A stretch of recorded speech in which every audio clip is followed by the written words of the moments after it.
Tahukah kalian bahwa ada satu rekening yang sangat tua di dunia ini? Bahkan mungkin rekening ini adalah yang tertua.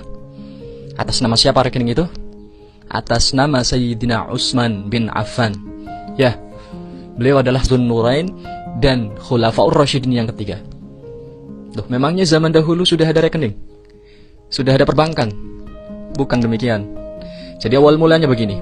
Berasal dari sengketa sumur yang terjadi di zaman baginda Nabi Muhammad. Jadi di Madinah, di situ hanya ada satu sumur. Kaum muslimin kalau mau minum, mau mengambil air dari sumur itu.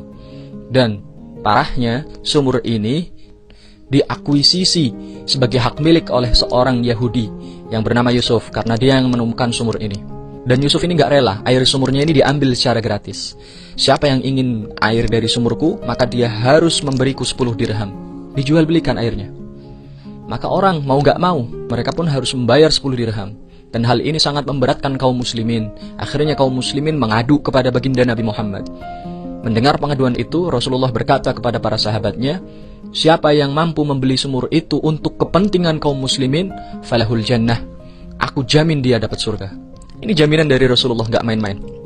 Maka sahabat Utsman bin Affan yang mendengar jaminan itu dari lisan sucinya Nabi Muhammad yang tak pernah bohong, beliau langsung tertarik. Belum lagi karena beliau memang orang kaya, punya duit. Akhirnya beliau pun mendatangi si Yusuf ini. Dan perlu diingat, Sayyidina Utsman ini merupakan negosiator yang sangat ulung. Makanya beliau jadi saudagar yang sangat kaya. Sayyidina Utsman menawarkan harga yang sangat tinggi kepada Yusuf. Aku beli sumurmu ini dengan 1000 dirham. Yusuf berpikir, ini harga sangat tinggi. Tapi kalau saya ambil, memang saya dapat duit banyak. Tapi duit ini semakin hari akan semakin habis. Dan saya sudah tidak punya sumur lagi. Tapi kalau tetap saya punya sumur, meskipun saya nggak punya duit banyak, setiap hari orang butuh air. Mereka pasti akan beli dari sini karena tidak ada sumur lain. Maka Yusuf menolak. Nggak, berapapun kamu akan membeli sumur saya, menawarkan harga berapapun, saya nggak akan jual. Maka Sayyidina Utsman tidak habis akal. Beliau lebih cerdas dari si Yusuf Yahudi ini. Maka Sayyidina Utsman menawarkan satu tawaran yang sangat luar biasa. Wahai Yusuf, bagaimana kalau saya beli separuh saja dari hak milik sumur itu? Nanti sehari sumur itu milikmu, kau jual dengan harga berapapun yang kau mau. Sehari lagi nanti sumur itu milikku, aku terserah mau jual berapa. Dan ini 1000 dirham. Yusuf mulai berpikir, separuh. Aku dapat 1000 dirham dan aku masih punya separuh hak milik sumur itu. Sepertinya tawaran yang menarik. Baiklah, aku setuju dengan tawaranmu. Separuh untukmu, separuh untukku, tapi tidak dengan harga 1000 dirham. Aku mau dengan 3000 dirham. Harganya dilipat gandakan. Ambil kesempatan dalam kesempitan. Tapi Sayyidina Utsman, beliau berpikir jauh ke depan. Ada strategi lain yang beliau pikirkan. Beliau tidak menawar sama sekali. Beliau membayarkan sesuai dengan jumlah yang diminta oleh Yusuf al-Yahudi. 3000 dirham dibayarkan.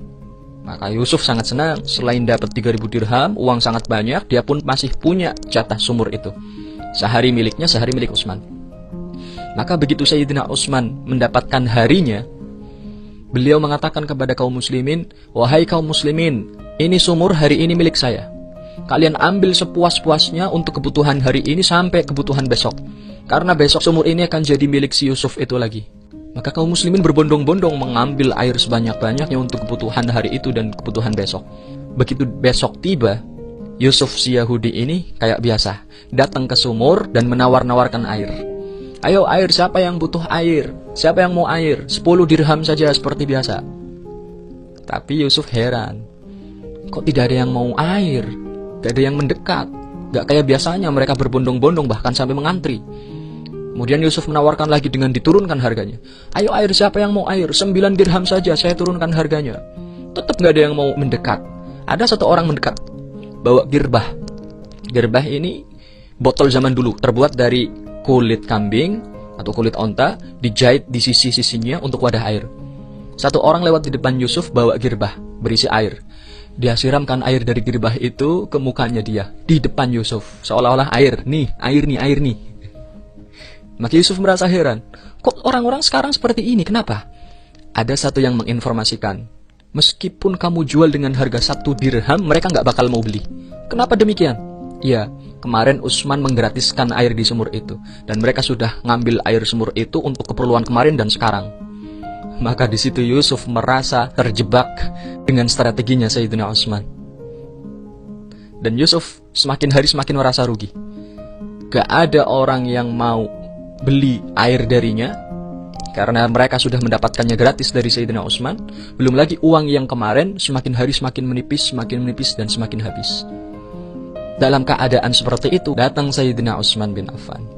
Beliau berikan satu tawaran kepada Yusuf. Wahai Yusuf, ini 100 dirham. Aku mau beli separuh hak milik sumur yang masih ada padamu. Kata Yusuf, 100 dirham saja, murah sekali. Kata Sayyidina Utsman, kalau kamu mau ambil, kalau enggak, saya bawa pulang. Terserah. 100 dirham, enggak kurang, enggak lebih. Giliran Sayyidina Utsman yang pegang kartunya.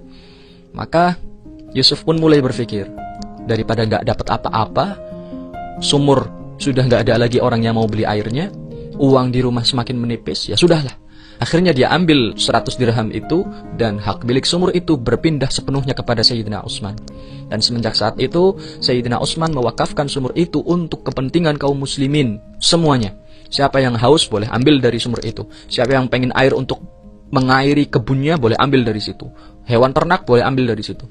Dan karena niat serta keikhlasan Sayyidina Utsman, ternyata Allah yang meneruskan wakafnya Sayyidina Utsman. Air itu digunakan untuk mengairi kebun-kebun korma. Dan hasil dari kebun korma ini banyak, lalu kemudian dijual, diekspor, uangnya kemudian untuk membangun hotel dan lain sebagainya, yang kemudian uang itu akan menghasilkan lagi, dan uang itu terus mengalir sampai sekarang ditampung di satu rekening yang paling tua di dunia ini, rekening atas nama Sayyidina Utsman bin Affan. Dan sampai saat ini jumlahnya terus dan terus bertambah. Sayyidina Utsman sudah meninggal 1400-an tahun yang lalu, tapi rekeningnya masih hidup dan terus bertambah. Sedangkan orang zaman sekarang, orangnya masih hidup, tapi rekeningnya sudah meninggal.